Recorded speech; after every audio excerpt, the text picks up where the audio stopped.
जम्मू कश्मीर में लगातार आतंकी हमलों में हो रहे शहीद जवानों की शहादत को लेकर पूरे देश में शोक की लहर है। नमस्कार, आप देख रहे उत्तराखंड टाइम में आपके साथ शिखा नेगी। जम्मू कश्मीर में दहशतगर्द लगातार शांति भंग करने में जुटे हैं। जम्मू कश्मीर में हाल के दिनों में आतंकी हमलों की संख्या में बढ़ोतरी हुई है। जम्मू कश्मीर का माहौल बिगड़ने की लगातार कोशिश की जा रही है। पाकिस्तान अपनी नापाक हरकतों से बाज नहीं आ रहा है।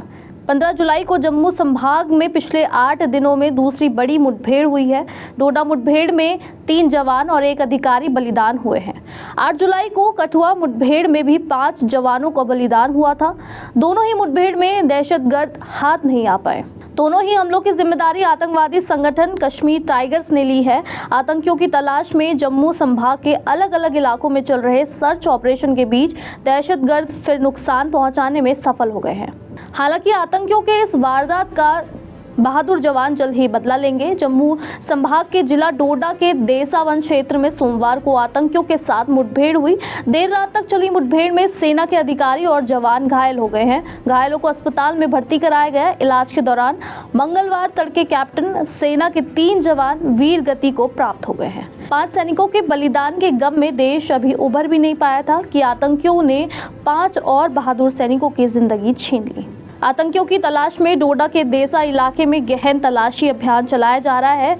जानकारी के अनुसार ये इलाके ऊंचे पहाड़ और जंगल के घिरा हुआ है। यहाँ ना बेहतर सड़क सुविधा है और ना ही फोन नेटवर्क। मानसून में मौसम भी धुंध से घिरा रहता है। इसी चीज का फायदा उठाकर आतंकी नुकसान पहुंचाने में सफल रहे। अधिकारियों ने बताया कि डोडा में मुठभेड़ तब शुरू हुई जब राष्ट्रीय राइफल और जम्मू कश्मीर पुलिस के विशेष अभियान समूह एसओजी के जवानों ने शाम करीब 7:45 पर देसा वन क्षेत्र के धारी घोटे उरारबागी में संयुक्त घेराबंदी और तलाशी अभियान शुरू किया था। सेना की हाई नाइट कोर से एक एक्स पर पोस्ट लिखा गया। विशिष्ट खुफिया सूचना के आधार पर सेना और पुलिस की ओर से डोडा के उत्तर सामान्य क्षेत्र में एक संयुक्त अभियान जारी था।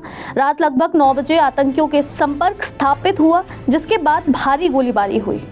जम्मू कश्मीर में आतंकी हमले में बढ़ोतरी हो रही है। 9 जून को प्रधानमंत्री नरेंद्र मोदी ने शपथ ली थी। उसी दिन दहशतगर्दों ने रियासी से तीर्थ यात्रियों को ले जा रही बस पर हमला किया था। इससे बस खाई में गिरने से 9 लोगों की मौत हो गई थी।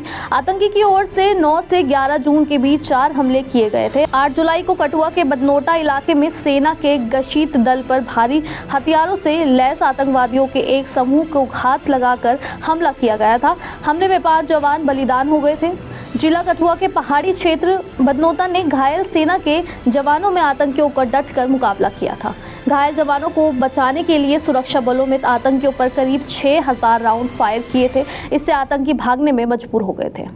भारतीय सेना ने अपने 5 साथियों के बलिदान का बदला लेने के लिए जिला कठुआ के बिलवार के बदनोता में तलाशी अभियान तेजी से चला रहे थे। बीते गुरुवार को जिला पुलिस लाइन कठुआ में बीएसएफ के special DG, Jammu Kashmir DGP are swan, Punjab के डीजीपी सहित सेना और खुफिया एजेंसी के आला अधिकारियों की उच्च स्तरीय बैठक भी की गई थी।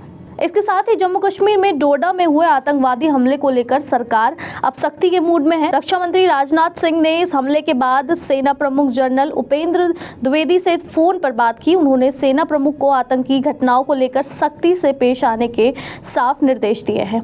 और इसके साथ ही राहुल गांधी ने सरकार पर निशाना साधते हुए कहा कि लगातार हो रहे आतंकी हमले में जम्मू कश्मीर की जर्जर स्थिति बयान कर रही है। भाजपा सरकार की गलत नीतियों का खामियाजा हमारे जवानों और उनके परिवार को भुगतना पड़ रहा है। हर देशभक्त भारतीय की मांग है कि सरकार बार बार हो रही सुरक्षा चूकों की पूरी जवाबदेही ले और देश और जवानों के गुनहगारों पर कड़ी कार्रवाई करे, जिससे हमारे जवानों को आतंकी हमलों में अपनी शहादत ना देनी पड़े। आप लोगों को क्या लगता है कि सच में इसमें सरकार की गलतियां का खामियाजा हमारे जवानों को भुगतना पड़ रहा है? अपने सुझाव कमेंट बॉक्स में जरूर लिखें। धन्यवाद।